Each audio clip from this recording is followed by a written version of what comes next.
बिस्मिल्लाहिर्रहमानिर्रहीम। आज हम गैसेस के चैप्टर नंबर जो 3 था उसके हम सेकंड पॉइंट की तरफ आ रहे हैं, मतलब लेक्चर नंबर 2 जो है उसमें आज हमें स्टडी करना है प्रॉपर्टीज़ ऑफ लिक्विड और देन हमने प्रॉपर्टीज़ ऑफ अ सॉलिड, इन दोनों को स्टडी करना है। सबसे पहले जो हम स्टडी करेंगे प्रॉपर्टीज़ ऑफ लिक्विड को स्टडी करते हैं कि प्रॉपर्टीज़ ऑफ लिक्विड क्या है। जैसे कि सबसे पहले हम वॉल्यूम को स्टडी करते हैं, जैसे गैसेस में हमने सबसे पहले वॉल्यूम को रीड किया था, इसको भी वॉल्यूम को इसको देखते हैं। गैसेस जो हैं वो एक डेफिनेट वॉल्यूम रखती हैं। गैसेस क्या रखती हैं? एक डेफिनेट वॉल्यूम। उसको एक कंटेनर में भी डाला जाए, अगर कंटेनर आधा मतलब आपके पास है तो वो आधा ही रहेगा आपके पास, वो अपने आप को बड़े देख के उसको एक्सपेंड नहीं कर लेगा। जैसे गैसेस करते थे, गैसेस के मॉलिक्यूल अपने आप को एक्सपेंड कर लेते, जैसा सिलेंडर वैसे के वैसे अपने आप को एक्सपेंड कर लिया। बड़ा सिलेंडर है तो बड़े सिलेंडर के लिहाज से अपने आप को मॉलिक्यूल को दूर दूर कर लेते थे, लेकिन इसमें ऐसी प्रॉपर्टी नहीं होती। इसमें मॉलिक्यूल्स एक दूसरे के करीब करीब ही होते हैं, ठीक है। इनमें स्पेसेस कम होती हैं, जिसकी वजह से क्या होता है कि ये अवेलेबल वॉल्यूम को ऑक्यूपाई कंप्लीट तौर पे नहीं कर पाते। जितना इनका खुद का वॉल्यूम होता है उतना ही वॉल्यूम इसका रहता है। इट मीन्स लिक्विड का वॉल्यूम डेफिनेट होता है। लिक्विड का वॉल्यूम क्या होता है? डेफिनेट होता है। तो सबसे पहली चीज के वॉल्यूम जो है it has definite volume, definite volume, इनका वॉल्यूम डेफिनेट होता है, ठीक है। डेफिनेट के बाद हम बात करते हैं शेप की। इनकी शेप क्या होती है? असल में लिक्विड को जिस भी चीज़ में डाला जाए उसी की शेप को अडोप्ट कर लेते हैं। जैसे कि अगर मैं लिक्विड को फॉर एग्जांपल ग्लास में डालता हूँ तो ग्लास का जो लिक्विड है उसने ग्लास की शेप को अडोप्ट कर लेना है। अगर कंटेनर में डाला तो वो कंटेनर की शेप को अडोप्ट कर लेगा। अगर मैंने कंटेनर में रखा हुआ है, गिफ्ट किया हुआ है, तो वो कंटेनर की शेप अख्तियार कर जाएगा। इट मीन्स इसकी खुद की शेप नहीं होती। Liquid it does not have definite, यहाँ पे लिखते हैं does not have definite shape. इनकी डेफिनेट शेप नहीं होती। बिकॉज क्यों ये करती हैं? इसकी रीज़न ये है कि ये अडोप्ट कर लेते हैं दूस शेप, उस शेप को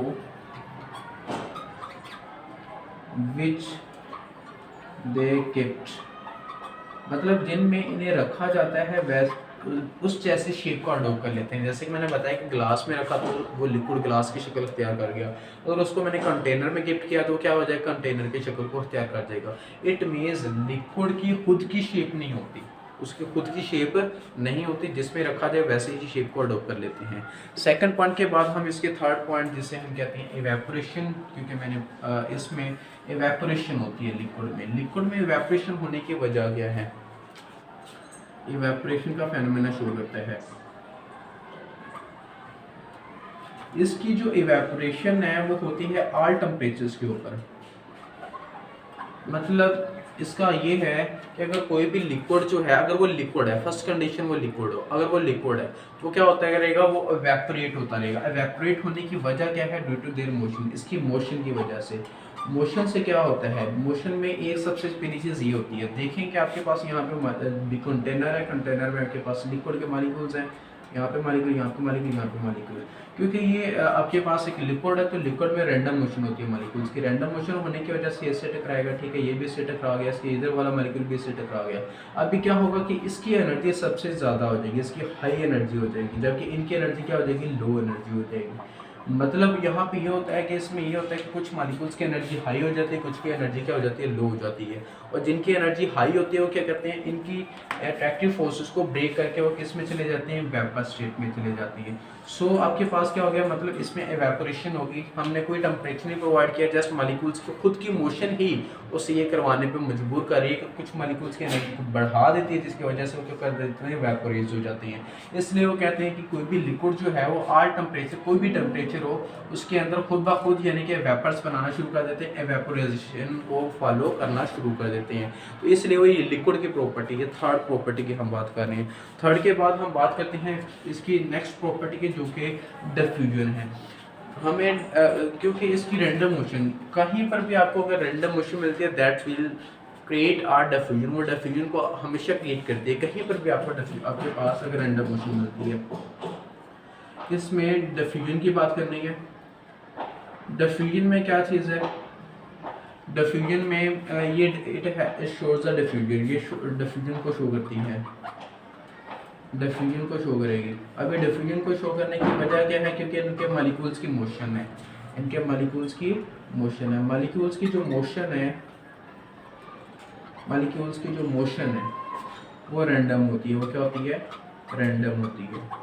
और रैंडम मोशन होने की वजह से क्या कर देती हैं, वो डिफ्यूजन को शो करती हैं, डिफ्यूजन को क्या करती हैं, शो करती हैं। जैसे कि आप अक्सर औकात एक एक्सपेरिमेंट ही कर सकते हैं, जैसे कि गिलास लें, गिलास में पानी भर लें, ठीक है, पानी भरने के बाद यहाँ पे कोई भी इंक के ड्रॉपलेट को फेंक दें, फेंक देने के बाद क्या होगा, ये लिक्विड के ये ड्रॉपलेट आपके पास वैसे के वैसे पानी के अंदर नहीं रहेंगे, बल्कि क्या हो जाएंगे, वो सारे के सारे वाटर के अंदर फैल जाएंगे।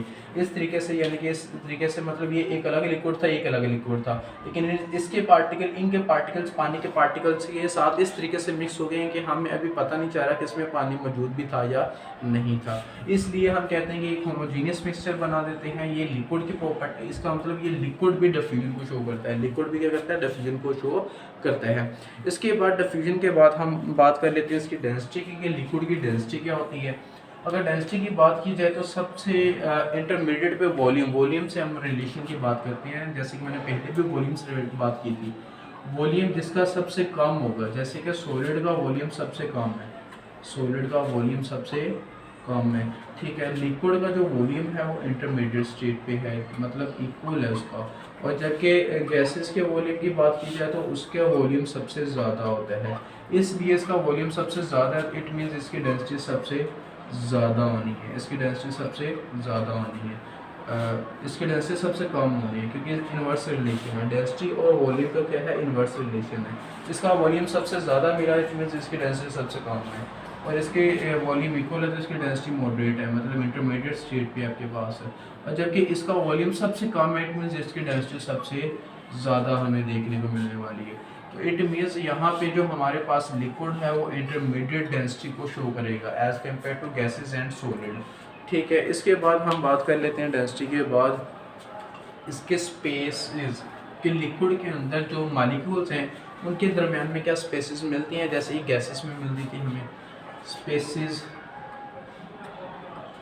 अमंग द मॉलिक्यूल्स, मॉलिक्यूल्स के दरमियान में स्पेसेस, इसको अभी देखना है। असल में बात की जाए यहाँ पे तो ये है कि गैसेस के मॉलिक्यूल्स एक दूसरे से काफ़ी डिस्टेंस में थे, जिसकी वजह से क्या हुआ कि उनके दरमियान में स्पेसेस बहुत ज़्यादा थी, इंटरमॉलिक्यूलर फोर्सेस नहीं थी, उनके मॉलिक्यूल के दरमियान में अट्रैक्टिव फोर्सेस नहीं थी, और जिनमें अट्रैक्टिव फोर्सेस नहीं होती वो ये क्रिएट करते हैं, मतलब एक मॉलिक्यूल दूसरे मॉलिक्यूल को अटैक नहीं करता। इससे क्या होता है कि एक मॉलिक्यूल दूसरे मॉलिक्यूल से काफ़ी दूर भी चला जाए तो उसे कोई फ़र्क नहीं पड़ता। इसलिए गैसेस के अंदर सबसे ज़्यादा स्पेसेस हमें देखने को मिली, लेकिन लिक्विड के अंदर ऐसी प्रॉपर्टी नहीं होती। लिक्विड में क्या होती है, लिक्विड में अट्रैक्टिव फोर्सेस होती हैं, जिसकी वजह से वो एक दूसरे से लिंक करके रखते हैं, और लिंक करने की वजह से वो एक दूसरे से बाहर भी नहीं जाते। इसलिए वो कहते हैं कि इसमें आपके पास नेग्लिजिबल स्पेसेस देखने को मिलेंगी, नेग्लिजिबल स्पेस देखने को मिलेगी इनके मॉलिक्यूल्स के दरमियान में। उसकी वजह क्या है, क्योंकि इनमें अट्रैक्टिव फोर्सेस है, अट्रैक्टिव फोर्सेस होती हैं इनमें, ठीक है। और अट्रैक्टिव फोर्सेस होने की वजह से क्या होता है कि इनमें नेग्लिजिबल स्पेसेस देखने को मिलती है इनके मॉलिक्यूल्स के दरमियान में, लिक्विड के मॉलिक्यूल्स के दरमियान में। और इसके दरमियान में नेग्लिजिबल स्पेसेस एज कम्पेयर, जैसे कि सॉलिड में भी आपके पास स्पेसेस ना होने के बराबर होती हैं, वैसे ही इसमें आपको लिक्विड के अंदर स्टेट में देखने को मिलता है। इसके दरमियान स्पेसेस और इसके दरमियान स्पेसेस नियरली इक्वलिटी के अपोज होती है, मतलब इसके दरमियान में भी स्पेसेस कम होती है, इसके दरमियान में स्पेसेस ना होने के बराबर होती हैं, मतलब आपस में करीब करीब होती है स्पेस के लिहाज से मॉलिक्यूल्स की। इसके बाद फिर हम बात कर लेते हैं स्पेसेस के बाद जो थर्ड चीज़ आ जाती है वो है इंटरमॉलिक्यूलर फोर्सेस। इसमें अगर हम बात करें इंटरमॉलिक्यूलर फोर्सेस की, तो इंटरमॉलिक्यूलर फोर्सेस क्या बताती है, मॉलिक्यूल्स के दरमियान में अट्रैक्टिव फोर्सेस है। आपको पता है क्या सॉलिड के मॉलिक्यूल्स एक दूसरे से अलग नहीं होते जल्दी, इट मीन्स उनमें अट्रैक्टिव फोर्सेस सबसे स्ट्रॉन्ग है, ठीक है। इसके बाद लिक्विड आ जाता है, लिक्विड के मॉलिक्यूल्स थोड़ा सा टफ टाइम देते हैं एज कम्पेयर टू गैसेस, ठीक है। इसलिए हम कहते हैं कि लिक्विड के अंदर इंटरमॉलिक्यूलर फोर्सेस इंटरमीडिएट स्टेट के हैं, और जबकि गैसेस जो हैं वो खुद ब खुद अलग हो जाती हैं, मॉलिक्यूल एक दूसरे से वैसे ही अलग होते हैं, सिर्फ उसे ओपन करना होता है किसी भी चीज़ को, वॉल को, उसने ऑटोमेटिकली वहाँ से अलग हो जाना होता है। इट मीन्स उनमें इंटरमॉलिक्यूलर फोर्सेस ना होने के बराबर हमें देखने को मिलती हैं। मतलब इंटरमॉलिक्यूलर फोर्सेस की अगर बात करें तो सबसे ज़्यादा इंटरमॉलिक्यूलर फोर्सेस हमें देखने को मिलेगी सॉलिड में, और इसके बाद हमें लिक्विड की इंटरमीडिएट स्टेट में मिलेंगे, जबकि गैसेस के हमें ना होने के बराबर मिलेंगी, मतलब बहुत कम देखने को मिलेंगी इंटरमॉलिक्यूलर फोर्सेस, क्योंकि इसके पार्टिकल क्या होते हैं, स्ट्रॉन्गली पैक्ड होते हैं, स्ट्रॉन्गली पैक होते हैं, मतलब इसमें स्ट्रॉन्गली पैक नहीं होते, लेकिन इनमें अट्रैक्टिव फोर्सेस होती है, एक मॉलिक्यूल दूसरे मॉलिक्यूल को अट्रैक्ट कर रहा होता है, ठीक है, इसलिए इंटरमीडिएट स्टेट में है। जबकि यहाँ पे आपके पास अट्रैक्शन होती ही नहीं है, इसलिए हम कहते हैं वहाँ पे इंटरमॉलिक्यूलर फोर्सेस भी नहीं है गैसेस के अंदर। इसके बाद फिर इसका इसी का लास्ट पॉइंट हम स्टडी करते हैं इंटरमॉलिक्यूलर फोर्सेस के बाद इनकी काइनेटिक एनर्जी। काइनेटिक एनर्जी की अगर हम बात करें तो काइनेटिक एनर्जी दो चीज़ों पे डिपेंड करती है। काइनेटिक एनर्जी का फार्मूला है 1/2mv²। अगर यहाँ पे देखा जाए, अगर कोई भी स्पीशीज मास पे रखती है और वेलोसिटी भी रखती है, that will show a kinetic energy, वो उसमें काइनेटिक एनर्जी है, मतलब वो मूव भी कर रही है, देन मास भी रखती है, इट मीन्स वो क्या रखती है, काइनेटिक एनर्जी रखती है। तो लिक्विड के अंदर भी ऐसी ही चीज़ हमें देखने को मिले कि लिक्विड के अंदर क्या होता है, लिक्विड में मास भी होता है समथिंग लाइक, और उनकी वेलोसिटी भी होती है, जिसकी वजह से उनकी क्या होती है, काइनेटिक एनर्जी होती है। और ये काइनेटिक एनर्जी जो रखते हैं, इनके मॉलिक्यूल्स क्या करते हैं, आपस में काइनेटिक एनर्जी को एक्सचेंज भी करते हैं। कब? जब ये कोलाइड करते हैं, मतलब एक मॉलिक्यूल जब दूसरे मॉलिक्यूल से कोलाइड करता है, ये वाला मॉलिक्यूल इससे कोलाइड किया तो इसने अपनी काइनेटिक एनर्जी इसके साथ एक्सचेंज कर लेनी है, ठीक है। इस तरीके से लिक्विड के अंदर काइनेटिक एनर्जी क्या होती है, एक्सचेंज होती है जब ये आपस में कोलिजन्स करते हैं, ठीक है। तो काइनेटिक एनर्जी का भी पता चले, काइनेटिक एनर्जी किसमें होती है, जिसका मास रखे और वेलोसिटी रखे, that have a kinetic energy, वो काइनेटिक एनर्जी रखता है। लिक्विड के मॉलिक्यूल्स में ऐसा मिलता है हमें। इसके बाद हम बात कर लेते हैं चलिए सॉलिड की, कि सॉलिड क्या कहता है। हम अभी जस्ट हम सॉलिड को स्टडी करेंगे, ठीक है। प्रॉपर्टीज ऑफ सॉलिड की अगर बात करते हैं तो सबसे पहली प्रॉपर्टी हम वॉल्यूम को ही देख लेते हैं कि वॉल्यूम क्या कहता है उसमें। इसका वॉल्यूम जो है वो स्पेसिफिक होता है। इसमें सबसे पहली चीज़ मैं आप लोगों को बता दूं, इसके सबसे पहली 2-3 चीज़ें हम पहले बताते हैं कि सॉलिड में क्या चीज़ें हैं। सॉलिड में मॉलिक्यूल्स जो हैं, मॉलिक्यूल्स सो क्लोज होते हैं, बहुत ही ज़्यादा आपस में क्लोज होते हैं, ठीक है। और इनमें अट्रैक्टिव फोर्सेस, इंटरमॉलिक्यूलर फोर्सेस बहुत ही ज़्यादा होती हैं, लार्ज होती हैं, ठीक है। और जिसकी वजह से क्या होती हैं, लार्ज या स्ट्रॉन्ग कह सकते हैं, इनमें स्ट्रॉन्ग होती हैं। और जिसकी वजह से क्या होती हैं, ये क्या हो जाता है, स्ट्रॉन्ग टाइटली पैक्ड हो जाती हैं, टाइटली क्या हो जाती हैं, टाइटली पैक हो जाती हैं। तो टाइटली पैक होने की वजह से इनकी मोशन जो है वो ना होने के बराबर रह जाती है। इन 3 पॉइंट्स को आपने देखे हैं, जिसके लिहाज से हमने सारों को स्टडी करना है पॉइंट्स को। सबसे पहले चीज इसके क्या है, वॉल्यूम है। इसका डेफिनेट वॉल्यूम होना है। डेफिनेट वॉल्यूम किस वजह से, क्योंकि मॉलिक्यूल एक दूसरे से करीब है, इंटरमॉलिक्यूलर फोर्स स्ट्रॉन्गली बहुत ज़्यादा है, और वो क्या है, टाइटली पैक्ड है। मॉलिक्यूल्स उसके क्या है, टाइटली पैक्स हैं। जब इसके मॉलिक्यूल टाइटली पैक्स हैं तो इसका मतलब ये एक दूसरे को छोड़ भी नहीं सकते। इस मीन्स इसका जो वॉल्यूम होगा वो भी इस एक सॉलिड का स्पेसिफिक वॉल्यूम होगा। सॉलिड का क्या होगा, स्पेसिफिक वॉल्यूम होगा। इसलिए हम कहते हैं it has definite volume, it has a definite volume. इसमें समथिंग लाइक पहला पॉइंट ये हो गया। वॉल्यूम के बाद हम स्टडी करते हैं उसके शेप के मतलब। जब उनकी पैकिंग सेम, मतलब उनकी टाइटली पैकिंग जिस लिहाज से होगी उसके लिहाज से इसकी शेप होगी। अगर 3-3 मॉलिक्यूल ऊपर आ गए, 3-3 नीचे, 3-3 नीचे, 3-3 और नीचे, दैट मीन इसमें क्या होगी, 3 रेशो मिलेगी आप लोगों को टॉप टू बॉटम के पास, उसी के लिहाज उसकी क्या होगी, शेप होगी। मतलब इसकी टाइटली पैकिंग के डिपेंड करता है कि उसकी शेप क्या है। इट मीन्स एक सॉलिड जो है वो डेफिनेट शेप रखता है, it has a definite shape, definite shape. Same to same यहाँ पे आप लिख लीजिएगा डेफिनेट, और बाद में शेप है।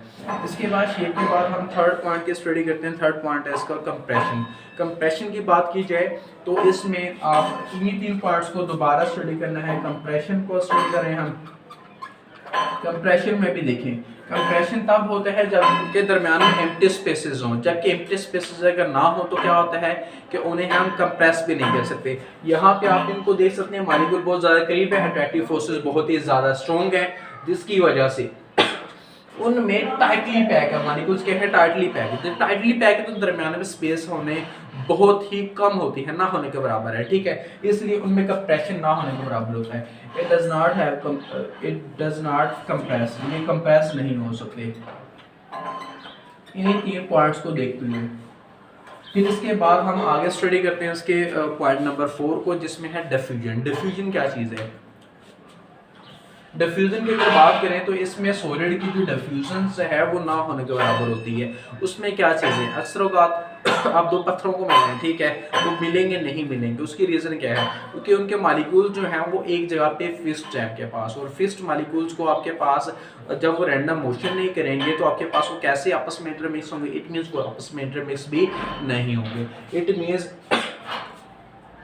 इसमें डिफ्यूजन ना होने के बराबर मिलती है।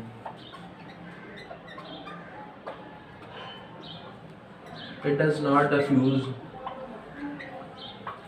डिफ्यूज नहीं होती। रीजन क्या है? ड्यू